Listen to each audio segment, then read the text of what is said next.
가이드입니다. 안녕하세요. 묵상 코치입니다. 함께 읽고 나눌 말씀은 마태복음 12장 38절에서 50절까지 말씀입니다.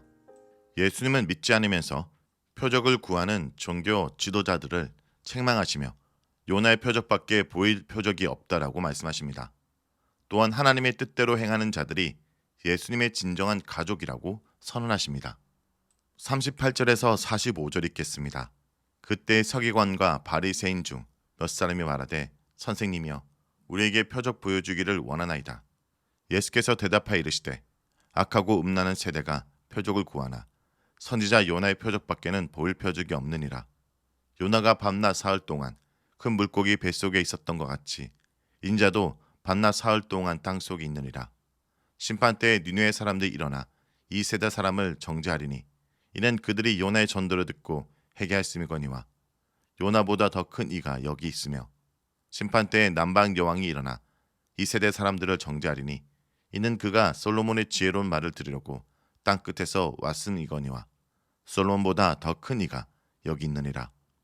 더러운 귀신이 사람에게서 나아갈 때 물 없는 곳으로 다니며 쉬기를 구하되 쉴 곳을 얻지 못하고 이에 이르되 내가 나온 내 집으로 돌아가리라 하고 와보니 그 집이 비고 청소되고 수리되었거늘 이에 가서 저보다 더 악한 귀신 7을 데리고 들어가서 거하니 그 사람의 나중 형편이 전보다 더욱 심하게 됐느니라. 이 악한 세대가 또한 이렇게 되리라. 38절은 표적을 구하는 세대의 모습이 보입니다. 서기관들과 바리새인들이 와서 표적을 보여달라고 부탁합니다. 당시의 표적은 자신이 약속한 것을 실행할 수 있는 능력을 입증해 의심을 불식시키는 수단이었습니다. 이들은 예수님의 정체를 파악하기 위해 표적을 구합니다. 16장 1절에서 바리새인들과 사두개인들이 와서 예수님을 시험하기 위해 하늘로부터 오는 표적을 구할 것입니다. 이것을 38절과 연결해 보면 바리새인들과 서기관들은 예수님을 받아들이기 위해서가 아니라 흠집을 찾기 위해서 표적을 구한 것입니다. 39절에서 42절은 요나의 표적과 솔로몬을 찾아온 남방 여왕의 이야기입니다. 예수님은 요나와 솔로몬이 경험한 것을 예를 들어 설명하십니다. 악하고 음란한 세대가 표적을 구하지만 예수님은 선지자 요나의 표적 외에는 보여줄 표적이 없다라고 말씀하십니다. 예수님은 사실상 8장과 9장의 기적과 같이 하나님의 아들임을 보여주는 표적을 많이 행하셨습니다. 악하고 음란한 세대가 표적을 구한다는 말씀은 신명기 32장 5절에서 모세가 반역적인 이스라엘에 대해 말한 내용을 떠올립니다. 그들은 하나님과 언약관계에 신실하지 못하기 때문에 음란한 상태로 묘사됩니다. 하나님을 신뢰하지 못하기 때문에 표적을 구하게 됩니다. 이는 마치 부부의 신뢰관계가 깨지면 어떤 표시로 사랑을 입증해 보이라고 요구하는 것과 같습니다. 종교 지도자들은 예수님께서 행하신 기적들을 목격했음에도 불구하고 예수님을 통해 일하시는 하나님의 임재를 믿지 못합니다. 하나님이 보내신 예수님을 공격하는 태도는 하나님에 대한 신실하지 못한 태도, 즉 음란한 상태를 의미합니다. 예수님께서 보여주시겠다는 선지자 요나의 표적은 요나가 선지자의 사역을 통해 경험한 표적입니다.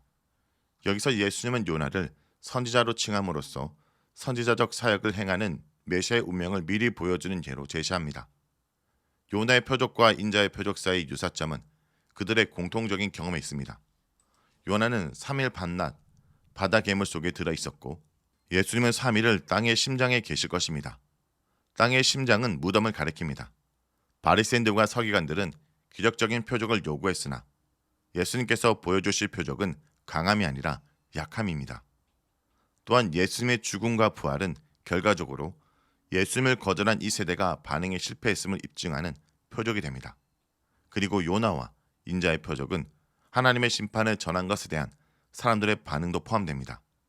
요나가 심판의 메시지를 전했을 때 니느웨 백성이 회개했습니다.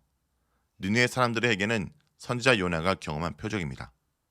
예수님보다 작은 존재인 요나가 하나님 백성이 아닌 이방인들에게 심판의 메시지를 전했는데도 그들이 회개했다면 이스라엘의 이 세대는 마땅히 회개로 반응해야 했습니다.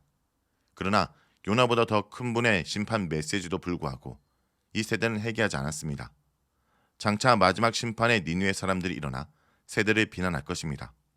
이처럼 예수님은 요나의 경험과 자신이 겪은 경험을 연결하면서 메시아의 운명을 암시하고 유대인들의 실패를 강조하십니다. 표적에 대해 말씀하신 예수님은 42절에서 이스라엘 백성이 반응하지 않는 문제를 남방 여왕의 이야기로 지적하십니다. 스바 여왕은 이방인인데도 멀리서 솔로몬의 지혜를 듣기 위해 왔습니다. 솔로몬보다 더 크신 하나님의 아들이 이스라엘 가운데 왔으나 이 세대는 적절하게 반응하는 데 실패합니다. 바리새인들이나 서기관들처럼 지혜롭다고 생각하는 자들은 하나님의 계시를 알지 못하고 지혜가 주는 쉼을 얻지 못합니다. 또한 우리는 스바 여왕이 유대인들의 새 왕을 만나기 위해 온 점을 고려할 때 다윗의 아들인 솔로몬의 왕적 지혜에 대해 관심을 둘 필요가 있습니다. 요나와 솔로몬의 지혜는 각각 선지자와 왕입니다. 선지자와 왕은 하나님이 부여하시는 권위를 가진 자들이었습니다. 예수님은 이들보다 더 큰 분으로서 더 큰 권위를 갖고 계십니다. 그러므로 예수님은 요나 이야기에 덧붙여서 남방 여왕이 솔로몬의 지혜를 듣기 위해 땅끝, 곧 이방 지역에서 온 점을 들어 예수님의 건의에 반응하지 않는 자들의 운명을 경고하십니다. 43절에서 45절은 악한 세대의 운명입니다. 부정한 영이 어떤 사람에게 나갔을 때 물이 없는 곳을 지나며 쉴 곳을 원하지만 찾지 못합니다. 귀신은 쉴 곳, 즉 들어가서 괴롭힐 대상을 찾지만 실패합니다. 그래서 귀신은 나왔던 곳에 다시 들어가려고 합니다. 귀신이 와서 집이 비었고 청소되고 종동된 것을 보았습니다. 귀신은 자신보다 더 악한 다른 7 영들을 데리고 와서 그곳에 들어가 거주합니다. 그래서 그 사람의 상태가 처음보다 더 나빠지는 것입니다. 비유는 예수님께서 가져오신 하나님 나라 사역을 받아들이기를 거부하는 자들에 대한 내용을 다룬 것입니다. 구원 역사의 단계에서 예수님은 축기를 통해서 이스라엘, 구체적으로는 갈릴리 지역을 청소하고 계십니다. 유대인들은 예수님께서 가져오신 혜택을 잠시 누렸습니다. 그러나 그 이상은 아니었습니다. 유대인들은 메시아의 행위를 보고도 회개와 믿음으로 반응하지 못한 것입니다. 악한 세대는 예수님께서 표적을 요구하고 요나와 솔로몬보다 더 큰 신분임을 알지 못합니다.